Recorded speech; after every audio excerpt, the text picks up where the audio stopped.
Trump ignores Xi's warning and deploys fighters near China, a move that signals Washington is willing to harden its military posture around Taiwan despite Beijing's repeated objections.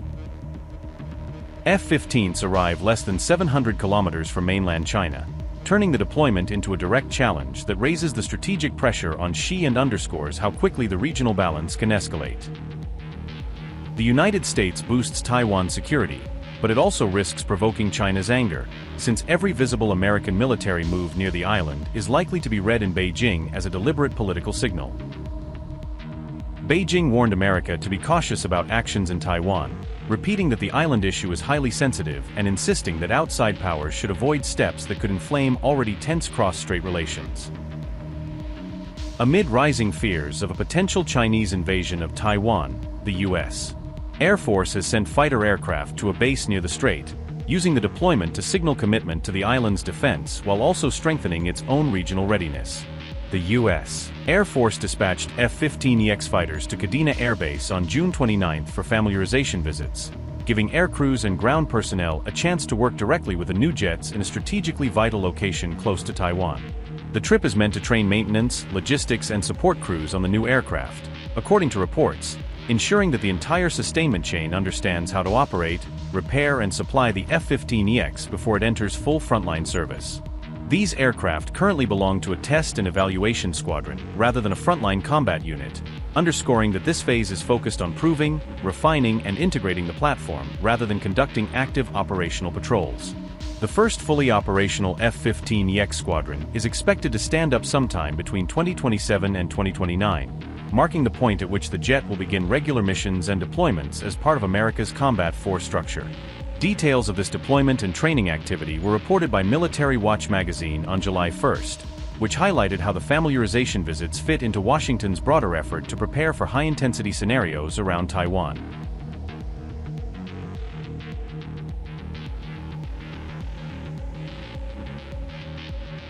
The focus at Kadena Air Base is on intensive hands-on training with the F-15EX's advanced digital avionics and electronic warfare gear, so that pilots and ground crews can fully exploit its sensor fusion, data links, and self-protection systems during high-tempo operations near the Taiwan Strait. Ground crews are learning how to maintain complex mission computers and onboard diagnostic systems, building the technical expertise needed to keep the aircraft's software, electronics, and health monitoring tools running reliably in a demanding forward-deployed environment. The N/APGA-2V1 ASA radar gives the F-15EX much longer detection range and far better resistance to jamming, significantly enhancing the jet's ability to track multiple targets at once, operate in heavy electronic warfare conditions, and support both offensive and defensive missions. Reports say the new radar can handle air-to-air and air-to-ground tasks at the same time, allowing the aircraft to engage enemy fighters, monitor incoming threats, and support strikes on surface targets in a single sortie without sacrificing situational awareness. Plans call for 36 F-15EX fighters to be stationed at Kadena, a number that reflects the base's critical strategic value and its role as a major hub for projecting U.S. air power into the Western Pacific and the approaches to Taiwan. Because Kadena's location is so close to the Taiwan Strait, the base is seen as a key launch point for any possible U.S.-China conflict scenario, placing the F-15EX fleet within rapid response range for crises or deterrence operations around the island. The F-15EX offers greater range and weapons load than most other Western fighters, giving it the capacity to carry large numbers of missiles and bombs over long distances, which is crucial for sustained missions across the vast Pacific theater. However, the F-35 still faces Block 4 upgrade delays and ongoing maintenance issues that limit how many jets can be kept combat-ready, meaning its stealth advantages are offset by availability challenges that reduce its practical frontline presence.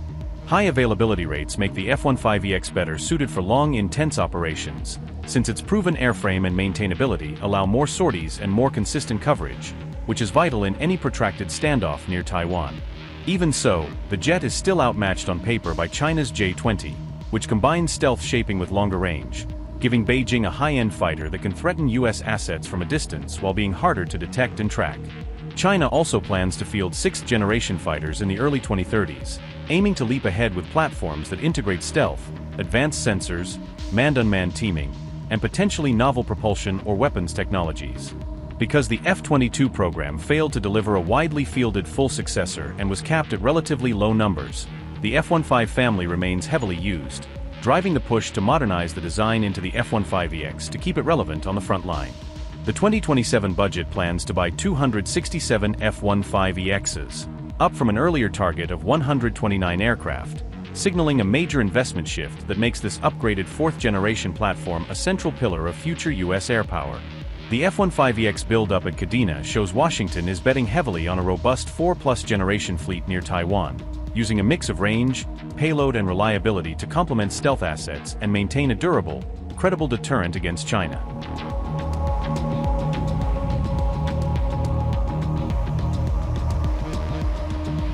On June 30th, Chinese Foreign Minister Wang Yi held a phone call with his American counterpart, using the conversation to set out Beijing's expectations for how the relationship should be managed in the months ahead.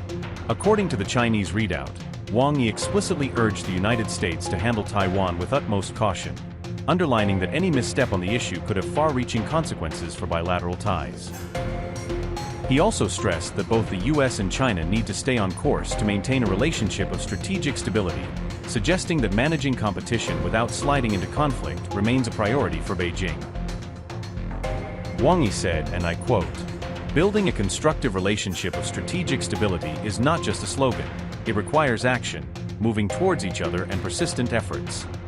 To this end, both sides should lengthen their cooperation list, create more positive agendas, while simultaneously reducing their list of issues and managing various risks and hidden dangers.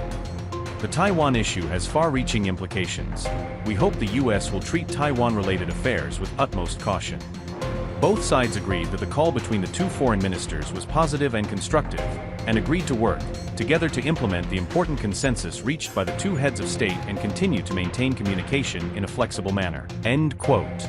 Notably, this marks the second time in a short span that China has urged the US to exercise special caution on Taiwan, reinforcing the sense that Beijing is drawing a firm line and repeating its warnings intentionally.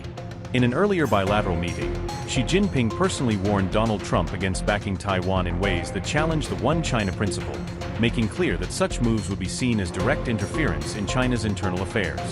Xi is reported to have cautioned that if the US acts on certain interests in Taiwan, particularly those seen as promoting independence or deeper military ties, it could risk triggering a direct conflict between the two major powers.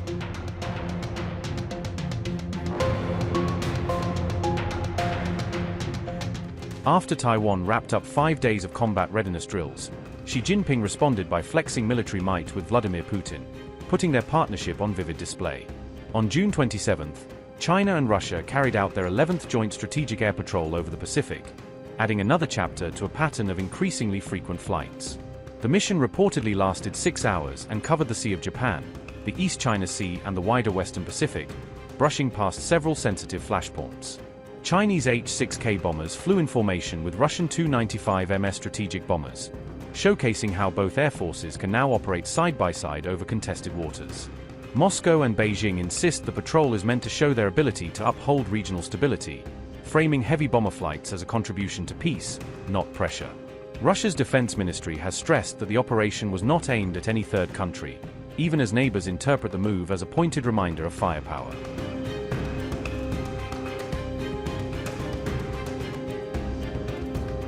Footage released by the PLA showed J-10C fighters, Sukhoi 30 MKK jets and YY-20 tankers supporting the patrol, underscoring that this was a full strike package, not just bombers. The same video featured KJ-500A early warning aircraft flying with H-6K bombers, highlighting China's use of radar and command planes to control long-range missions.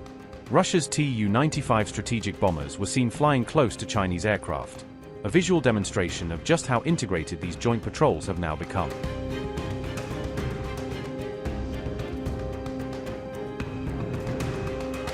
The joint patrol came directly after Taiwan's own 5-day combat readiness exercises, which began on June 22nd and were clearly aimed at countering Chinese pressure.